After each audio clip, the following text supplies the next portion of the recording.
ఎక్కడో వేణుస్వామికి డౌట్ వచ్చింది. ఏంటంటే ఏదో నా పరపతి తగ్గిపోతుంది, సో నన్ను ఎవరు సినిమా వాళ్ళు ఈ మధ్య కాలంలో పలకరించట్లేదు, ఏం చేయాలి? ఎవరైనా పలానా వాళ్ళ పెళ్ళి అద్భుతంగా నిలుస్తుంది, ఒక 40-50 ఏళ్ల పాటు కాపురం, వాళ్ళు గోల్డెన్ జూబిలీ ప్లాటినం జూబిలీ కూడా చేసుకుంటారంటే ఎవరు చూడరు. ఈ పెళ్ళి ఫలానా తారీఖు పెటాకులు అవుతుందని అందరూ ఆయన వంక చూస్తారు. అదే చేశాడు. సరే, మొత్తానికి ఏంటంటే నేలకు పోయి నెత్తికి రాసుకున్నట్టు వేణుస్వామి ఆ ఎపిసోడు చివరికి ఆయన బజార్కి ఇచ్చింది. ఆయన ఎవరినైతే కొన్ని వందల మందిని బజార్కి ఇడిస్తే ఈ ఒక్క ఎపిసోడ్ ఆయన బజార్కి ఇచ్చింది. అసలు ఈ జాతకాలు ఏంటి, ఈ జాతకాల వెనకాలన్న భాగవతాలు ఏంటి, వీళ్ళ పెద్దల ప్రమేయాలు ఏమైనా ఉన్నాయా, ఇవన్నీ వివరించడానికి మనతో పాటు ఈ ప్రముఖ పొలిటికల్ ఆస్ట్రాలజర్ డాక్టర్ యోగి ప్రస్తుతం మనతో పాటు స్టూడియోలో. డాక్టర్ యోగి నమస్తే.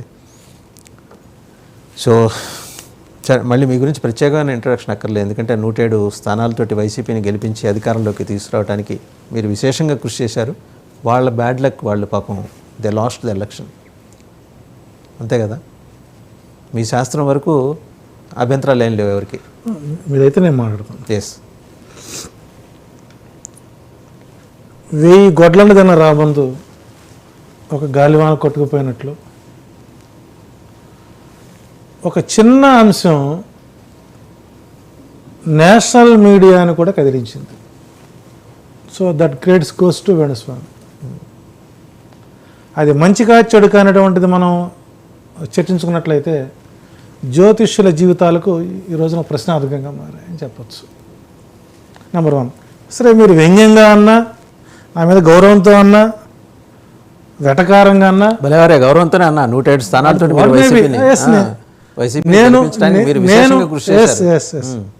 నేను ఎక్కడా కూడా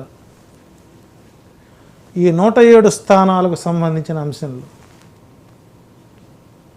పొలిటికల్గానే మాట్లాడాను,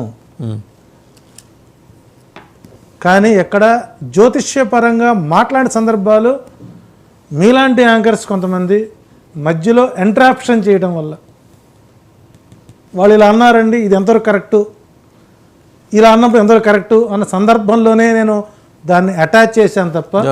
you need to take back your words. ఎందుకంటే మన ఇద్దరం కూర్చొని ఈ సబ్జెక్ట్ మీద మాట్లాడినప్పుడే మీరేమన్నారు, ఒక్కొక్క నియోజకవర్గంలో ఫలానా ఇంత ఈ మెజారిటీ నుంచి ఈ మెజారిటీ మధ్య వైసీపీ సర్వే చేసుకుంటున్నాం. ఏది ఆస్ట్రాలజికల్ సర్వేనే చేశాను, కానీ పొలిటికల్ గా మాట్లాడాను. ఓకే, పొలిటికల్ మాట్లాడాను. సో ఈ రోజున ఒక ఆస్ట్రాలజర్ నేను ఫెయిల్ అవ్వచ్చు. 1960 మీరు ఫెయిల్ అయ్యారా? మీ శాస్త్రం ఫెయిల్ అయిందా? నేను ఫెయిల్ అయినాను, శాస్త్రం ఫెయిల్ కాదు.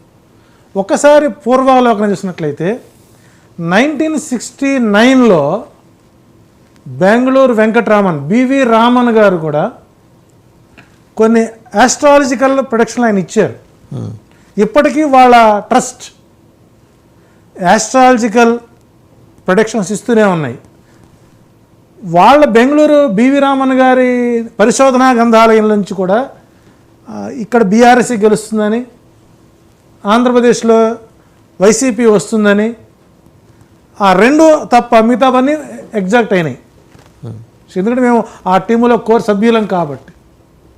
ఇక్కడ ఒక న్యాయవాదికి నమ్మి మనం ఒక కేసును అప్పచెబుతాం, అతని మీద విశ్వాసంతో చెప్తాం, ఆ కేసు ఓడిపోవడం అనేటువంటిది న్యాయశాస్త్రం తప్పు కాదు, ఆ న్యాయవాది పరిశీలనలో వచ్చేటువంటి తప్పు, వృత్తిపరమైనటువంటి దోషం.